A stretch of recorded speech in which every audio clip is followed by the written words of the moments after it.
अपि जन्तुर्जायते प्राज्ञमूलिः सकलवचनचेतो देवता भारती सा मम वचनसि निधत्तां सन्निधिं मानसे च। धर्म विज्ञान वैराग्य परमैश्वर्यशालिनः आनन्दतीर्थ भगवत्पादानन्दे निरन्तरम् नौमिन्याय सुधाधिकृत्यै मुनीन् श्रीपादराट् सन्मनीन् व्यासार्यान् विविधागमाप्तिवीरान् श्रीवादिराजानपि वन्देऽहं सवरान् रघुत्तमगुरुन् वैदग्ध्यवारां निधिं श्रीसत्यव्रतराघवेन्द्रमुनिपान् सद्बोधसत्यानपान् सत्याविघ्नकराब्जोत्तान् पञ्चाशद्वर्षपूजकान् सत्यप्रमोदतीर्थार्यान् नौमिन्याय सुधारतान् बन्धुस्त्वं गुरुरिष्टदैवतमिति त्वत्पादपङ्केरुहं प्राप्तं मां परिपालयेत् सततं याचे निबद्धाञ्जलिः चित्तं मद्गुणदोषचिन्तनविदौ नूनन्मनाङ्मा कृतः श्रीसत्यात्मगुरोर्पदङ्घ्रियुगलं हित्वा नमे सद्गति हरि ओम्। ಈ ದಿನ ನಾವು ಸುಮಧ್ವ ವಿಜಯದ ಮೊದಲ 2 ಸರ್ಗದ ಬಗ್ಗೆ ಸ್ವಲ್ಪ ತಿಳ್ಕೊಳ್ಳೋಕೆ ಪ್ರಯತ್ನ ಮಾಡೋಣ. ಇದರ ಅವಕಾಶ ಮಾಡಿಕೊಟ್ಟಿದ್ದಕ್ಕೆ ಜೈವ್ಯಾಚಾರ್ಯ ಅವರಿಗೆ ನನ್ನ ನಮಸ್ಕಾರಗಳು. ಸೊ ಸುಮಧ್ವ ವಿಜಯ ಏನಿದು? ಸುಮಧ್ವ ವಿಜಯ ಒಂದು ಮಹಾಕಾವ್ಯ. ಇದು ಶ್ರೀಮದ್ ಆಚಾರ್ಯರ ಜೀವನ ಚರಿತ್ರೆ. It's a biography. It's written by Narayana ಪಂಡಿತಾಚಾರ್ಯರು. ಇದರಲ್ಲಿ 1007 ಅಥವಾ 1008 ಶ್ಲೋಕಗಳಲ್ಲಿ ಆಚಾರ್ಯರ ಅಷ್ಟೇ ಅಲ್ಲದೆ ವಾಯುದೇವರ ಜೀವನ ಚರಿತ್ರೆ ಅಂತ ಹೇಳ್ಬೋದು. ಅವತಾರಗಳ ಜೀವನ ಚರಿತ್ರೆ. ಯಾಕಂದರೆ 16 ಸರ್ಗದಲ್ಲಿ ಮೊದಲನೇ ಸರ್ಗದಲ್ಲಿ ಅವರು ಹನುಮಂತ ದೇವರ ಮತ್ತು ಭೀಮಸೇನ ದೇವರ ಅವತಾರಗಳ ವರ್ಣನೆ ಮಾಡಿ, 2ನೇ ಸರ್ಗದಿಂದ ಶ್ರೀಮದಾಚಾರ್ಯರ ಅವತಾರದ ಹಿನ್ನೆಲೆ, ಅವರ ಹುಟ್ಟಿದ್ದು, ಆಮೇಲೆ ಅವರು ಸಂಪೂರ್ಣವಾದ ಜೀವನ ವೃತ್ತಾಂತವನ್ನು ನಮಗೆ ತಿಳಿಸ್ಕೊಡ್ತಾ ಇದ್ದಾರೆ. ಏನು ಸ್ಪೆಷಾಲಿಟಿ ಈ ಬಯೋಗ್ರಫಿ ಬಗ್ಗೆ ಅಂತ ಒಂದು ಪ್ರಶ್ನೆ ಬರ್ಬೋದು. ಎಷ್ಟೊಂದು ಎಲ್ಲರೂ ಬರೀತಾರೆ ಬಯೋಗ್ರಫಿ, ಆಟೋಬಯೋಗ್ರಫಿ ಎಲ್ಲ ಬರ್ಕೋತಾರೆ. So what is significance?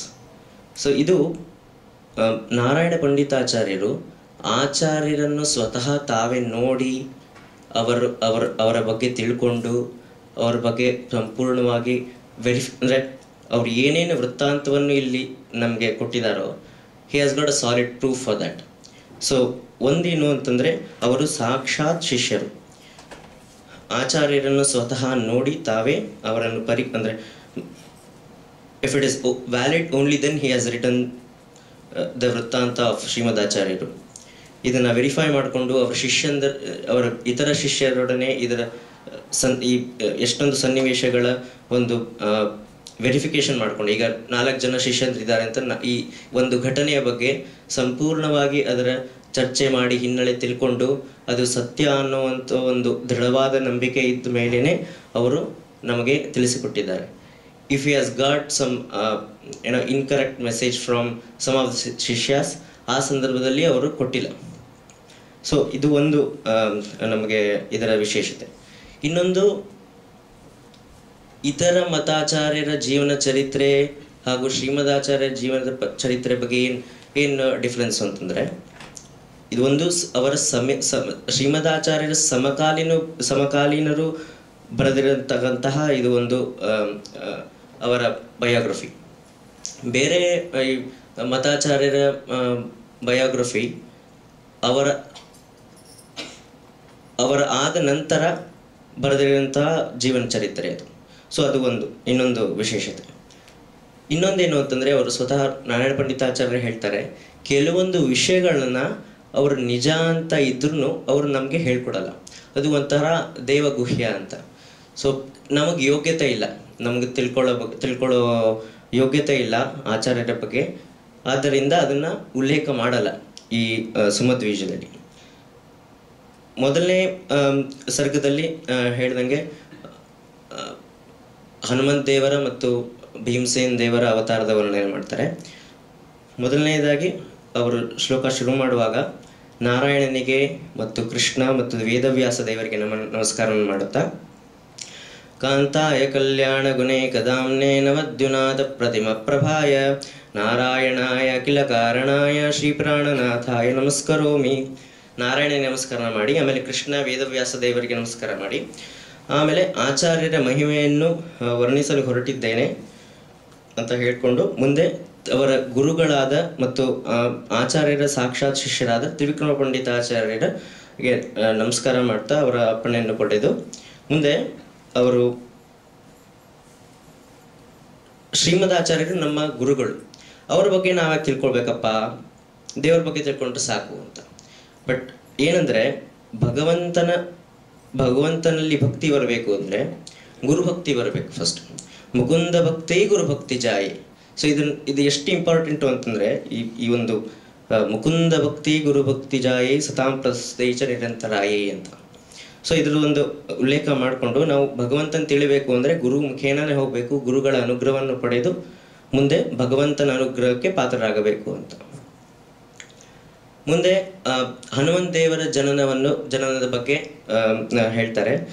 ಅವರ ಜನನ ಅವರು ಹೇಗಿದ್ರು ಅಂತಂದರೆ ಯೇ ಗುಣಾನಾಮ ಜಗತ್ ಪ್ರಸಿದ್ಧ ಯಂತೇಶು ತೇಷ್ಮೈ ದರ್ಶಯಂತಿ. ಸೊ ಜಗತ್ತಿನಲ್ಲಿ ಏನೇನು ಸದ್ಗುಣಗಳು ಅಂತ ಇವೆಯೋ ಅದೆಲ್ಲವೂ ಹನುಮಂತ ದೇವರಲ್ಲಿತ್ತು ತತ. ಅದೊಂದು ಹನುಮಂತ ದೇವರ ಒಂದು ಸ್ಪೆಷಾಲಿಟಿ ಅದು. ಆಮೇಲೆ ಹನುಮಂತ ದೇವರು ರಾಮನ ಸೇವೆಯನ್ನು ಮಾಡಿ ಸೀತಾನ್ವೇಷಣೆಗೆ ಲಂಕೆಗೆ ಹೋಗಿ ಸೀತಾನ್ವೇಷಣೆ ಮಾಡಿ ಸೊ ರಾವಣ ಸಂಹಾರ ಆದಮೇಲೆ ಎಲ್ಲ ಅವರು ರಾಮದೇವರ ಸೇವೆಗೇನೆ ಅವರನ್ನು ಹನುಮಂತ ದೇವರು ತೊಡಗಿಸ್ಕೊಂಡು ಇರ್ತಾರೆ. ಸೊ ಏನು ಸ್ಪೆಷಾಲಿಟಿ ಅಂತಂದರೆ ಹನುಮಂತ ದೇವರದು ಇದರಲ್ಲಿ ರಾಮ ಅಥವಾ ರಾಮಾಯಣ ಅನ್ನೋದು ಒಂದು ಯಜ್ಞ. ಆ ಯಜ್ಞದಲ್ಲಿ ಹನುಮಂತನ ಪಾತ್ರ, ಹನುಮಂತನನ್ನು ಇವರು ಅಧ್ವರ್ಯು ಅಂತ ಹೇಳ್ತಾರೆ. ಅಧ್ವರ್ಯು ಅಂದರೆ ಏನು? ಅಧ್ವರ್ಯು ಮತ್ತು ಲಕ್ಷ್ಮಣನ ಪ್ರತಿಪ್ರಸ್ಥಾತ ಅಂತ ವರ್ಣನೆ ಮಾಡ್ತಾರೆ.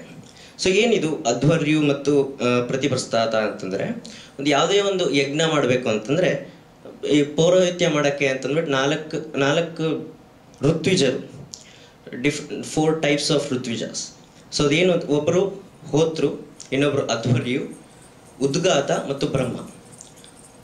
ಹೋತೃ ಋಗ್ವೇದದ ಒಂದು ಪಠನವನ್ನು ಮಾಡ್ತಾರೆ, ಉದ್ಗಾತ ಸಾಮಗಾನವನ್ನು ಮಾಡ್ತಾರೆ, ಅಧ್ವರ್ಯು ಯಜನವನ್ನು ಮಾಡ್ತಾನೆ, ಯಜುರ್ವೇದವನ್ನು ಹೇಳ್ತಾ ಯಜನವನ್ನು ಮಾಡ್ತಾರೆ. ಬ್ರಹ್ಮ ಇವರೆಲ್ಲರ ಒಂದು ಈಸ್ ಮಾನಿಟರಿಂಗ್ ಆಲ್ ದೀಸ್, ಇವರೆಲ್ಲರನ್ನು ಮಾನಿಟರ್ ಮಾಡ್ತಿರ್ತಾರೆ ಅಂತ. ಸೊ ಇದರಲ್ಲಿ ಅಧ್ವರ್ಯು ಪಾತ್ರ ವಹಿಸಿದ್ದು ಹನುಮಂತ ದೇವರು. ಅದರ ಸಹಾಯಕರಾಗಿ ಲಕ್ಷ್ಮಣ ಪ್ರತಿಪ್ರಸ್ಥಾತ ಅಂತ. ಸೊ ಈ 4 ಜನಕ್ಕೆ 4 ಜನ ಅಸಿಸ್ಟೆಂಟ್ಸ್ ಇರ್ತಾರೆ. ಸೊ ಟೋಟಲ್ 16 ಜನ. ಒಂದು ಯಜ್ಞ ಆಗಬೇಕು ಅಂತಂದರೆ ಮುಂಚಿನ ಕಾಲದಲ್ಲೆಲ್ಲ 16 ಜನ ಇರಬೇಕು. ಸೊ ಆ 16 ಅಧ್ವರ್ಯು ಪಾತ್ರ ಮುಖ್ಯ. ಆ ಪಾತ್ರ ನಿರ್ವಹಿಸಿದ್ದು ರಾಮಾಯಣ ಎಂಬೋ ಯಜ್ಞದಲ್ಲಿ ಹನುಮಂತನ ಪಾತ್ರ ಅಧ್ವರ್ಯು. ಸೊ ಸೀತಾನ್ವೇಷಣೆ ಆಗತ್ತೆ. ಸೀತಾನ್ವೇಷಣೆ ಆದಮೇಲೆ ಹನುಮಂತ ದೇವರು ಒಂದಿನ ರಾಮದೇವರ ಪೂಜೆಗೆ ಅಂತ ಹೂವನ್ನು ತಗೊಂಡು ಹೋಗ್ತಾರೆ.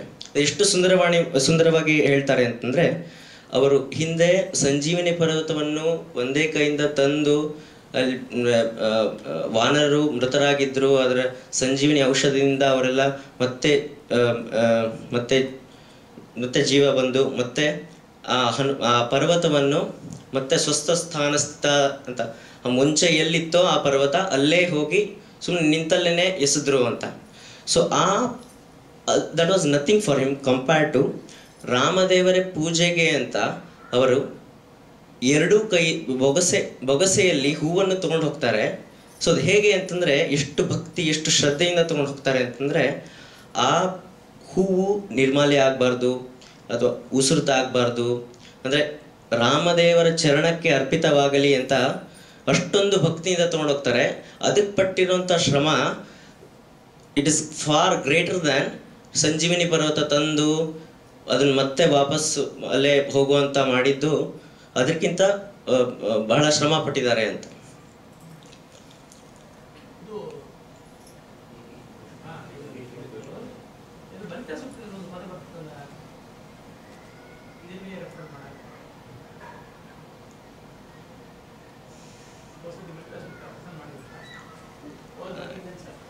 ಇಲ್ಲ,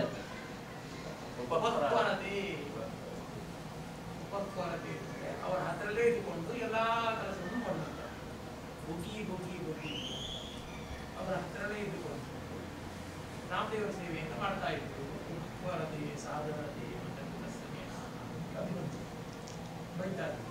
ಏನಂತ ರಾಮದೇವರು ಏನು ಆಯ್ಕೆ ಮಾಡಿದ್ರು ಆ ಕೆಲಸವನ್ನ ಹತ್ರನೇ ಇಟ್ಟುಕೊಂಡು ಬಗ್ಗಿ ಬಗ್ಗಿ ಬಗ್ಗಿ ಉಪಕ್ವರತೆ ಉಪ ಅಂತ ಹೇಳ್ತಾರೆ, ಉಪಕ್ವರತೆ ಇಟ್ಟುಕೊಂಡು ಮಾಡ್ತಾ ಇದ್ದೀವಿ. ಅದರ ಒಂದು ವೃತ್ತಾಂತವೇ ದ್ವಾಭ್ಯಾಂ ಕರಾಭ್ಯಾಂ ಮತ್ತು ಅಭವತ್ ಪ್ರಯತ್ನ, ವಿಚಿತ್ರ ಪ್ರಯತ್ನ ಎಂದು ತಗೊಂಡು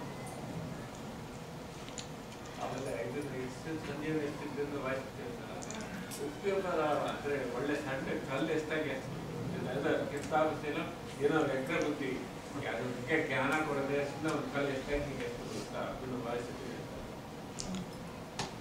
ಕಲ್ಲು ಎಸೆದಾಗ ಎಸೆಬಿಟ್ಟು ಅದು ಕರೆಕ್ಟ್ ಅಸಲು ತಿರುಗಿ ಅದು ಅಕ್ಯೂರಸಿ ಸುಮ್ಮನೆ ಇಲ್ಲ.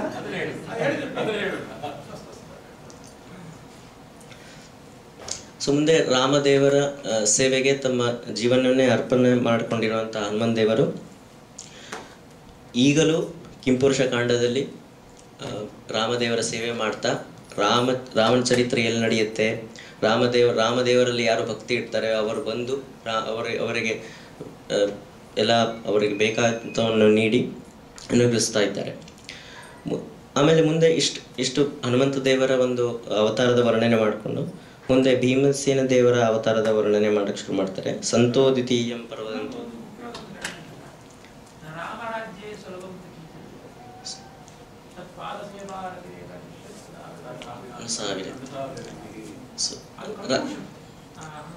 ಅಂದ್ರೆ ಹನುಮಂತನ ಭಕ್ತಿ ಹೆಂಗೆ ಅಂತದ ನಿರ್ವ್ಯಾಜ ಅಂದ್ರೆ ಏನೂ ಅಪೇಕ್ಷೆ ಇಲ್ಲದೇನೆ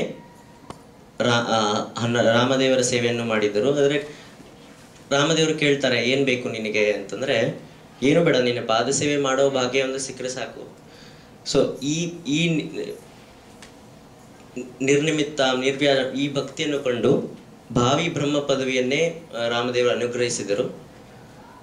ಸೊ ನಾವು ಅದು ನಮ್ಗೇನು ಮೆಸೇಜ್ ಕೊಡುತ್ತೆ ಅಂತಂದ್ರೆ, ನಾವು ಯಾವಾಗಲೂ ಭಗವಂತನ ಭಕ್ತಿ ಮಾಡಬೇಕು ಅಂತಂದ್ರೆ ನಾವೇನು ಕೇಳಬಾರದು. ಕೇಳದೇನೆ ನಾವೇನು ಮಾಡಿದ್ರೆ ಅವ್ನು ನಮ್ಗೆ ಏನೇನು ಬೇಕೋ ಅದಕ್ಕಿಂತ ಜಾಸ್ತಿನೇ ಕೊಡ್ತಾನೆ. ಸೊ ಇದೊಂದು ಮೆಸೇಜ್ ಹನುಮಂತ ದೇವರ ಅವತಾರದ ಬಗ್ಗೆ, ಅವರ ಭಕ್ತಿಯ ಬಗ್ಗೆ. ಸೊ ಮುಂದೆ ಭೀಮಸೇನ ದೇವರ ಅವತಾರನ ವರ್ಣನೆ. ಭೀಮಸೇನ ದೇವರು ಕುಂತಿಯಲ್ಲಿ ಜನಿಸಿದಾಗ ಕುಂತಿಯ ಕೈಯಿಂದ ಭೀಮಸೇನ ದೇವರು ಬಿದ್ದು ಪರ್ವತದ ಮೇಲೆ ಬೀಳ್ತಾರೆ. ಆ ಪರ್ವತ ಪುಡಿ ಪುಡಿ ಆಗತ್ತೆ. ಎಂಥ ಪರ್ವತ ಅಂತಂದ್ರೆ ಹಿಂದೆ ಅದು ಇಂದ್ರಾಯುಧಂ ಹೀಂದ್ರ ಕರಾವಿನನ್ ಚಿಚ್ಚೇದ ಪಕ್ಷಾನ್ ಶ್ರೀಧಾರಿಣಂ ಪರ. ಸೊ ಹಿಂದೆ ಇಂದ್ರದೇವರ ಒಂದು ವಜ್ರಾಯುಧದಿಂದ ಪರ್ವತಗಳ ರೆಕ್ಕೆಯನ್ನು ಕಡಿದಿದ್ದರು. ಆ ಪರ್ವತವನ್ನೇ ಪುಡಿ ಪುಡಿ ಮಾಡಿದ್ರು ಇವರ ಸ್ಪರ್ಶದಿಂದ. ಭೀಮಸೇನ ದೇವರ ಸ್ಪರ್ಶದಿಂದ ಆ ಪರ್ವತ ಪುಡಿ ಪುಡಿ ಆಯಿತು. ಅವರ ಬಲವನ್ನು ತೋರಿಸುತ್ತೆ ಇದರಲ್ಲಿ. ಭೀಮಸೇನ ದೇವರ ಒಂದು ಇನ್ನೊಂದು ಸಂದರ್ಭದಲ್ಲಿ ಅವರ ವೃತ್ತಾಂತವನ್ನು ಹೇಳ್ತಾರೆ. ದುರ್ಯೋಧನಾದಿಗಳು ಭೀಮಸೇನ ಒಂದು ಅಸೂಯೆ, ಆಮೇಲೆ ಅವ್ರ ಮೇಲೆ ಅಸೂಯೆ ಪಟ್ಟು ಅವರನ್ನು ಮುಗ್ಸಕ್ಕೆ ಏನೇನೋ ಪ್ರಯತ್ನ ಪಡ್ತಾರೆ. ವಿಷ ಕೊಡ್ತಾರೆ, ಹಾವಿಂದ ಕಸಕ್ಕೆ ಟ್ರೈ ಮಾಡ್ತಾರೆ. ಅದು ಯಾವುದು ಸಫಲವಾಗಲ್ಲ. ಯಾಕೆ ಅಂತಂದ್ರೆ ನೇದಂ ಜಗತ್ ಜೀವನ ದೇತ್ರ ಚಿಕ್ತು. ಈ ಜಗತ್ತು ನಡೀತಿರೋದೇ ಅವರಿಂದ, ಅಂದ್ರೆ ಅವರ ಅನುಗ್ರಹದಿಂದ ನಡೀತಾ ಇದೆ, ವಾಯುದೇವರ ಅನುಗ್ರಹದಿಂದ ನಡೀತಾ ಇದೆ. ಅಂಥವ್ರನ್ನ ಇವರು ಏನೇನೋ ಶತಪ್ರಯತ್ನ ಮಾಡಿ ಅವ್ರನ್ನ ಸಂಹಾರ ಮಾಡೋಕ್ಕೆ ಟ್ರೈ ಮಾಡ್ತಾರೆ. ಅದೇನು ಸಫಲವಾಗಲ್ಲ ಅಂತ. ಮುಂದೆ ಭೀಮಸೇನ ದೇವರು ವೇದವ್ಯಾಸ ದೇವರ ಒಂದು ಸಮಾಗಮ ಆದಾಗ ಸಮರ್ಪ್ಯ ಕೃತಾನಿ ಕೃತೀಕೃತಾನಿ ವ್ಯಾಸಾಯ ಭೂಮ್ನೇಸ ಕೃತಾನಿ ತಾವತ್ ಕರಿಷ್ಯಮಾಣ ನಿಜಸ್ಯ ಪೂಜಾನ್ ಸಂಕಲ್ಪಯಾಮಸ ಸುಶುದ್ಧ ಬುದ್ಧಿ ಅಂತ. ಸೊ ಅವರು ಇಷ್ಟು ದಿನ ಮಾಡಿದ್ದೆಲ್ಲ ಕರ್ಮನು, ಆಮೇಲೆ ಮುಂದೆ ಮಾಡುವಂಥ ಎಲ್ಲ ಕರ್ಮಗಳನ್ನು ವೇದವ್ಯಾಸ ಚರಣಗಳಲ್ಲಿ ಸಮರ್ಪಣೆ ಮಾಡ್ತಾರೆ.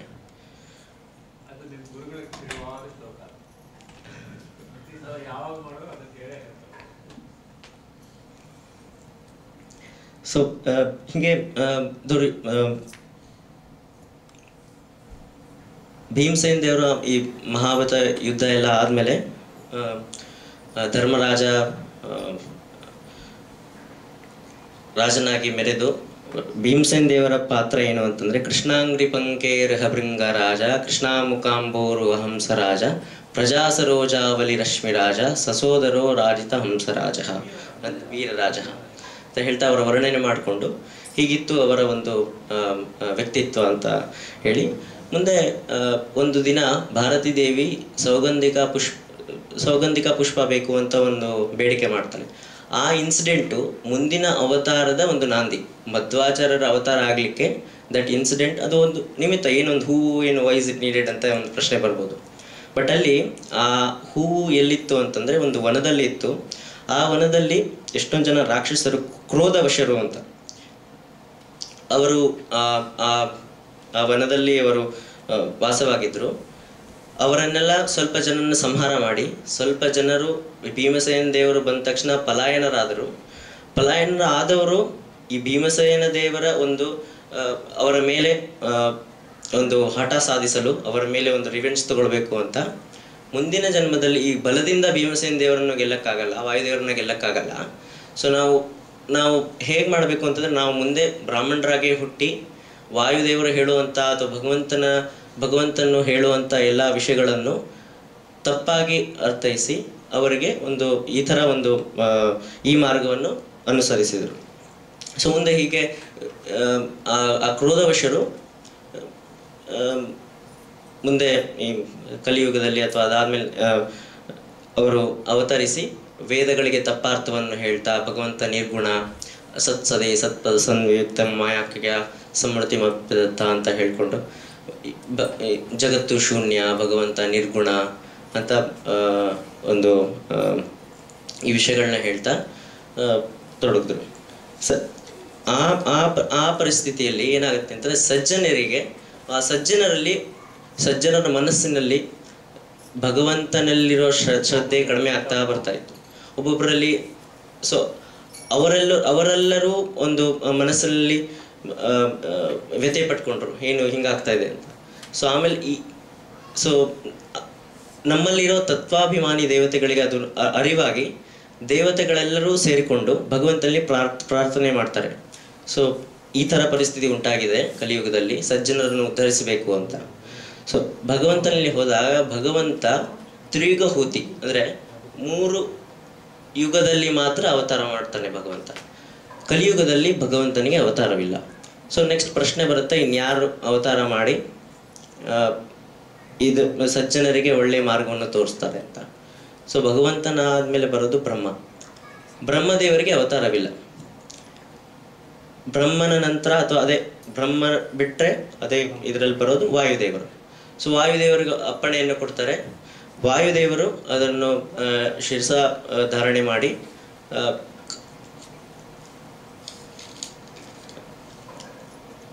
ಮಧ್ಯಗೇಹ ಭಟ್ಟ ಎಂಬ ಒಬ್ಬ ಬ್ರಾಹ್ಮಣನ ಮನೆಯಲ್ಲಿ ಜನಿಸ್ತಾರೆ. ಏನು ಮಧ್ಯಗೇಹ ಭಟ್ಟರ ಒಂದು ವಿಶೇಷತೆ ಅಂತಂದರೆ, ಗೋವಿಂದ ಸುಂದರ ಕಥಾ ಸುದಯ ಸುನೃಣ ಆನಂದ ಎನ್ಮುಖಲ ಈ ಥರ. ಸೊ ಅವರು ಪ್ರವಚನ ಮಾಡ್ತಾ ಇರುವಾಗ ದೇವತೆಗಳೇ ಸಂತೋಷ ಆಗೋದಂತೆ. ಅಂದರೆ ಎಲ್ಲ ಸಕಲ ಶಾಸ್ತ್ರಗಳನ್ನು ಅಧ್ಯಯನ ಮಾಡಿ ಅವರು ಮಹಾಭಾರತ ಅಥವಾ ಶಾಸ್ತ್ರಗಳನ್ನು ಪ್ರವಚನ ಮಾಡುವಾಗ ದೇವತೆಗಳೇ ಸಂತೋಷ ಉಂಟಾಗ್ತಾ ಇತ್ತು ಅಂತ ವರ್ಣನೆ ಮಾಡ್ತಾರೆ. ಅಂಥ ಬ್ರಾಹ್ಮಣರ ಮನೆಯಲ್ಲಿ ವಾಯುದೇವರು ಜನಿಸ್ತಾರೆ. ಸೊ ಜನಿಸಿ ಮುಂಚೆ ಅವರು ಏನು ಮಾಡ್ತಾರೆ, ವಾಯುದೇವರ ಜನ್ಮ ಹೆಂಗಾಯ್ತು ಅಂತಂದರೆ, ಅವರು ಅನಂತೇಶ್ವರನ ಸೇವೆ ಮಾಡ್ತಾರೆ. ಪಯೋವೃತ ಅನ್ನೋ ಒಂದು ವೃತ ಮಾಡಿ ಮುಂದೆ ಕರ್ದಮ, ಪರಾಶರ, ಪಾಂಡು ಇವರೆಲ್ಲರೂ ಪಯೋವೃತವನ್ನು ಮಾಡಿ ಭಗವಂತನ ಒಂದು ಅನುಗ್ರಹಕ್ಕೆ ಪಾತ್ರರಾಗ್ತಾರೆ. ಹೀಗೇನೆ ಇವಾಗಲೂ ಅವರು ಅನಂತೇಶ್ವರನ ಸೇವೆ ಮಾಡ್ತಾ ಪಯೋವೃತ ಮಾಡಿ ವಾಯುದೇವರು ಅವತರಿಸ್ತಾರೆ. ಸೊ ಅವತರಿಸುವಾಗ ಹೇಳ್ತಾರೆ, ವಾಯುದೇವರು ಹೇಗಿದ್ರು ಅಂತಂದ್ರೆ, ಸಂಪೂರ್ಣ ಲಕ್ಷಣ ಚಣಂ ನವರಾಜನಮಾನ ದ್ವಾರಾಂತರಂ ಪರಮ ಸುಂದರೈ ವಾಯುದೇವರು ವರ್ಣನೆ ಮಾಡ್ತಾರೆ ಹೇಗಿದ್ರು ಅಂತಂದ್ರೆ, ವಾಯುದೇವರು ಅವರ ಮಧ್ಯಗೆ ಭಟ್ಟರ ಪತ್ನಿಯಾದ ವೇದವತಿ ಅವರ ಗರ್ಭದಲ್ಲಿ ವಾಸವಾಗಿರಲಿಲ್ಲ, ಅಲ್ಲಿ ಬೇರೆ ಜೀವ ಇತ್ತು. ಆ ಜೀವವನ್ನು ಹೊರತೆಗೆದು ವಾಯುದೇವರು ಬಂದರು ಅಂತ ಒಂದು. ಸೊ ವಾಯುದೇವರಿಗೆ ಗರ್ಭವಾಸ ಇಲ್ಲ ಅನ್ನೋ ಒಂದು ಮೆಸೇಜನ್ನು ಹೇಳ್ತಾರೆ ಇದರಲ್ಲಿ. ದುಃಖ ಅಲ್ಲ, ಅಲ್ಲಿ ಬೇರೆ ಬೇರೆ ಜೀವ ಇತ್ತು, ವಾಯುದೇವರು ಇರಲಿಲ್ಲ. ವಾಯುದೇವರಿಗೆ ಗರ್ಭವಾಸ ಇಲ್ಲ ಅಂತ ಹೇಳಕ್ಕಾಗ್ತದೆ. ವಾಯುದೇವರು ಇಲ್ಲ, ಜೀವ ಬೆಳೆ ಇದೆ. ವಾಯುದೇವರಿಗೆ ಗರ್ಭವಾಸ ಉಂಟು, ಬಟ್ ಗರ್ಭವಾಸದ ದುಃಖ ಇಲ್ಲ. ಜೈಲರ್ ಇದ್ರು, ಅವನಿಗೆ ಆ ಜೈಲು ವಾಸದ ದುಃಖ ಆಯ್ತು. ಸೊ ಮುಂದೆ ಈ 2ನೇ ಸರ್ಗದಲ್ಲಿ ವಾಯುದೇವ ಮಧ್ವಾಚಾರ್ಯ ವಾಸುದೇವ ಅಂತ ನಾಮಕರಣ ಮಾಡ್ತಾರೆ. ವಾಸುದೇವನ ವಿವಿಧ ಲೀಲೆಗಳನ್ನು ಹೇಳ್ತಾರೆ. ಸೊ ಒಂದಿನ ಏನಾಗುತ್ತೆ, ಅವರ ತಾಯಿ ಎಲ್ಲೋ ಹೊರಗಡೆ ಹೋಗ್ಬೇಕಾದ ಪರಿಸ್ಥಿತಿ ಬರುತ್ತೆ. ವಾಸುದೇವನಿಗೆ ಒಬ್ಬ ಅಕ್ಕ ಇದ್ಲು, ಲಕ್ಷ್ಮಿ ಅಂತ. ಸೊ ಅವರಿಗೆ ಹೇಳ್ತಾರೆ, ಲಕ್ಷ್ಮಿಗೆ ಹೇಳಿ ನಾನು ಇಲ್ಲೇ ಹೊರಗೆ ಹೋಗಿ ಬರ್ತೀನಿ, ಮಗುವನ್ನು ನೋಡ್ಕೋ ಅಂತ ಒಂದು ಕೆಲಸವನ್ನು ಕೊಡ್ತಾಳೆ. ಸೊ ತುಂಬ ಹೊತ್ತಾಗುತ್ತೆ, ಅವ್ರ ತಾಯಿ ಬರಲ್ಲ. ಸೊ ಮಗು ಅಳಕ್ಕೆ ಶುರು ಆಗುತ್ತೆ. ಸೊ ಅಲ್ಲಿ ಸೊ ಒಂದು 7-8 ವರ್ಷದ ಹುಡುಗಿ, ವಾಸುದೇವನ ಅಕ್ಕ. ಸೊ ಏನು ಮಾಡಬೇಕು ಅಂತ ಗೊತ್ತಾಗದೆ ಅಲ್ಲಿ ಒಂದು ಏನೋ ಒಂದು ಹುರುಳಿ ಸಿಗುತ್ತೆ, ಹುರುಳಿಯನ್ನು ಬೇಯಿಸಿ ಕೊಡ್ತಾಳೆ. ಕೊಟ್ಟು ವಾಸುದೇವನಿಗೆ ತಿನ್ನಿಸ್ತಾಳೆ. ತಿನ್ಸಿದ್ಮೇಲೆ ಅವನು ಮಲ್ಕೊಂಡ್ಬಿಡ್ತಾನೆ. ಅಷ್ಟೊತ್ತಿಗೆ ಅವ್ರ ತಾಯಿ ಬಂದು ಕೇಳ್ತಾಳೆ, ಏನಾಯಿತು, ಮಗು ಅಳ್ತಾ ಇತ್ತಾ, ಏನಾಯಿತು ಅಂತ. ಸೊ ಆಮೇಲೆ ಹೇಳ್ತಾರೆ, ಹೀಗೆ ಹುರುಳಿ ಇತ್ತು, ಹುರುಳಿ ನಾನು ಬೇಯಿಸಿ ಹಾಕಿದೆ ಅಂತ. ಆವಾಗ ಆ ತಾಯಿಗೆ ತುಂಬ ಆಶ್ಚರ್ಯ, ತುಂಬ ಭಯ ಆಗುತ್ತೆ. ಈ ಹುರುಳಿ, ಚಿಕ್ಕ ಮಗು ಇದು ಹುರುಳಿ ಹೆಂಗೆ ಜೀರ್ಣ ಆಗುತ್ತೆ ಅಂತ. ಸೊ ಭಯಭೀತಲಾಗಿ ಮಗುವನ್ನು ನೋಡ್ತಾಳೆ. ಮಗು ಶಾಂತವಾಗಿ ಮಲ್ಕೊಂಡಿರುತ್ತೆ. ಸೊ ಅವಾಗ ಅನಿಸುತ್ತೆ ಅವಳಿಗೆ, ಏನಿದು ಇಷ್ಟು ಶಾಂತವಾಗಿ ಮಲ್ಕೊಂಡಿದೆ. ಸೊ ಅಷ್ಟು ಭಯಭೀತರಾಗ್ತಾಳೆ. ಇದರಲ್ಲಿ ಒಂದು ಹೇಳ್ತಾರೆ, ನಾರಾಯಣ ಪಂಡಿತಾಚಾರ್ಯರು, ಹಿಂದೆ ವಾಯುದೇವರು ಸಮುದ್ರ ಮಥನ ಕಾಲದಲ್ಲಿ ವಿಷ ಬಂದಾಗ ವಿಷವನ್ನು ಸ್ವೀಕರಿಸಿದರು. ಅವಾಗ ವಾಯುದೇವರ ತಾಯಿಯಾದ, ನಿಜವಾದ ತಾಯಿಯಾದ ಲಕ್ಷ್ಮೀದೇವಿಗೆ ಘನಘೋರ ವಿಷವನ್ನು ವಾಯುದೇವರು ಸ್ವೀಕರಿಸಿದರು. ಅವರಿಗೇನು ಆಶ್ಚರ್ಯ ಆಗಲಿಲ್ಲ. ಆದರೆ ಈ ಜನ್ಮದಲ್ಲಿ ವಾಯುದೇವರು ವಾಸುದೇವನಲ್ಲಿದ್ದಾಗ ಏನೋ ಹುರುಳಿ ಅನ್ನೋ ಒಂದು ಪದಾರ್ಥವನ್ನು ಸ್ವೀಕರಿಸಿದಾಗ ತುಂಬ ಅಷ್ಟು ಭಯ ಆಯಿತು ಅಂತ ಒಂದು ಕಂಪೇರ್ ಮಾಡ್ತಾರೆ ಆ ಇನ್ಸಿಡೆಂಟು ಈ ಇನ್ಸಿಡೆಂಟು. ಮುಂದೆ ಸ್ವಲ್ಪ ದಿನ ಆದಾಗ ಸ್ವಲ್ಪ ಇನ್ನೊಂದು ಬಾಲ್ಯವನ್ನು ಹೇಳ್ತಾರೆ. ಅವ್ರ ತಂದೆಗೆ ಬಹಳ ಬಡತನ. ಒಬ್ಬರಲ್ಲಿ ಸಾಲ ಮಾಡಿ, ಒಬ್ಬರು ಶೆಟ್ಟಿ ಹತ್ರ ಸಾಲ ಮಾಡಿ ಹಣವನ್ನು ಇಸ್ಕೊಂಡಿರ್ತಾರೆ. ಸೊ ಅವ್ರು ಬಂದು ಅವರಿಗೆ ಹಣ ಕೊಡು ಅಂತಂದ್ಬಿಟ್ಟು ಮನೆ ಹತ್ರ ಬಂದು ಕೊಡೋವರೆಗೂ ನಾನು ಇಲ್ಲಿಂದ ಹೋಗಲ್ಲ ಅಂತ ಹೇಳಿ ಅವರಿಗೆ ಅವರಲ್ಲಿ ಹೇಳ್ತಾ ಇರ್ತಾರೆ. ಅಷ್ಟೊತ್ತಿಗೆ ವಾಸುದೇವ ಬಂದು ಅಲ್ಲಿ ಅವ್ರ ಮನೆ ಹತ್ರ ಒಂದು ಹುಣಸೆ ಮರ ಇರುತ್ತೆ. ಹುಣಸೆ ಬೀಜವನ್ನು ಕೊಡ್ತಾರೆ.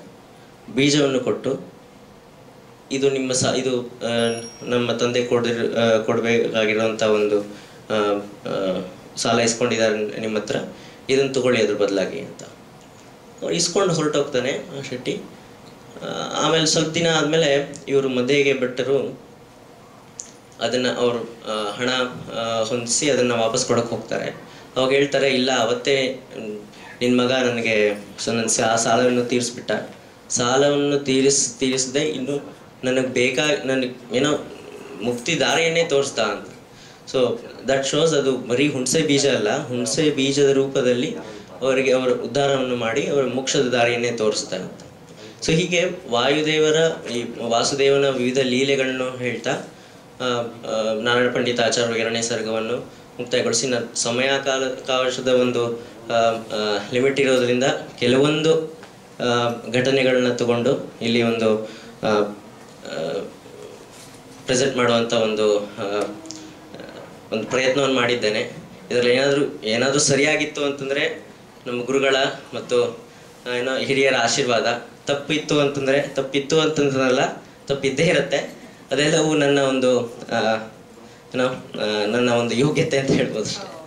ಸೊ ಅದು ಹೇಳ್ತಾ, ಸಮರ್ಪ್ಯ ಕೃತಾನಿ ವ್ಯಾಸಾಯ ಭೂಮ್ನೇಶ ಕೃತಾನಿ ತಾವತ್ करिष्यमाण निजस्य पूजां संकल्पयामास शुद्धबुद्धिः महानन्दतीर्थस्य भाष्यभावं मनोवाग्भिरावर्तयन्ते स्वशक्त्या सुराद्या नरान्ता मुकुन्दप्रसादातिमं मोक्षमेते भजन्ते सदेति नमस्ते प्राणेश प्रणतविभवाय वनिमगा नमः स्वामिन् रामप्रियतम हनुमन् गुरुगुणा नमस्तुभ्यं भीमप्रबलतमकृष्णेष्ट भगवन् नमः श्रीमन्मध्वप्रदेशसुदृशन्नो जय जय कृष्णार्पणमस्तु।